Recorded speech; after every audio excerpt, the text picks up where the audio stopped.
Biden cautions that U.S. politics should never be a killing field.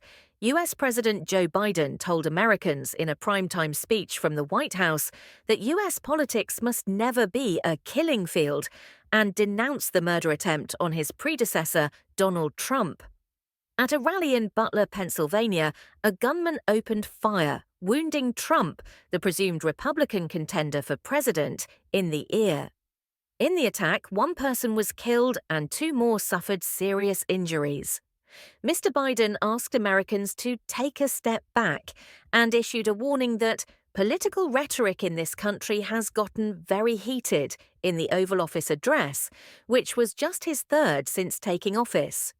In a speech that lasted little under 7 minutes, Mr. Biden stated, "We must never descend into violence, no matter how strong our convictions."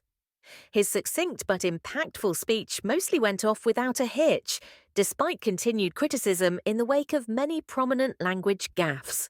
The president cautioned that November's election will be a time of testing due to growing political polarization and urged Americans to unite in his primetime address. Ahead of the election, Mr. Biden and Mr. Trump are still neck and neck in popularity polls. Speaking from behind the Resolute desk, Mr. Biden enumerated an increasing number of recent violent political incidents. "We have to avoid taking this route once more. We've been here before in our history," he remarked, recalling the assault on the husband of former House Speaker Nancy Pelosi, the riots on January 6th, and shootings directed at members of both parties' congressional delegations. "We settle our differences at the polls here in America," he declared, "at the voting booth, not using firearms." America was shocked by the attack on Saturday when Trump was hit in the ear moments after he started speaking in Butler, Pennsylvania. The 78-year-old was seen in photos that went viral across the globe, holding a defiant fist up and blood dripping from his ear and down his face, while Secret Service agents hauled him off the stage and into a waiting car. The FBI identified the shooter as 20-year-old Thomas Matthew Crooks, and Secret Service personnel shot and killed him on the spot. Law enforcement officials informed CBS News, the BBC's US partner, that they had found explosive devices at his home and in his car. According to officials, they are currently looking into what caused the strike. According to media sources, Crooks was a registered Republican who had previously given $15 to a liberal political organization in 2021. He was a timid young man who was bullied all through school, according to his classmates. His membership in a nearby gun club in Pennsylvania attested to this. Corey Comparatore, a 50-year-old retired firefighter, was shot during the demonstration and died, along with two other people who were badly injured.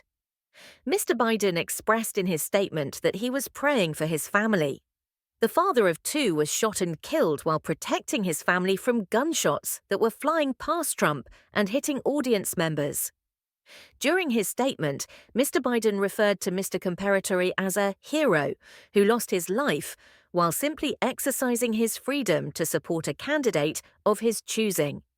Trump's allies have not wasted any time in blaming President Biden and his campaign for the incident, claiming that the top Democrat intentionally cultivated anxieties about his opponent's potential return to office. J.D. Vance, a Republican senator who is being considered for the vice presidential candidacy, posted on X, formerly Twitter, "The central premise of the Biden campaign is that President Donald Trump is an authoritarian fascist who must be stopped at all costs."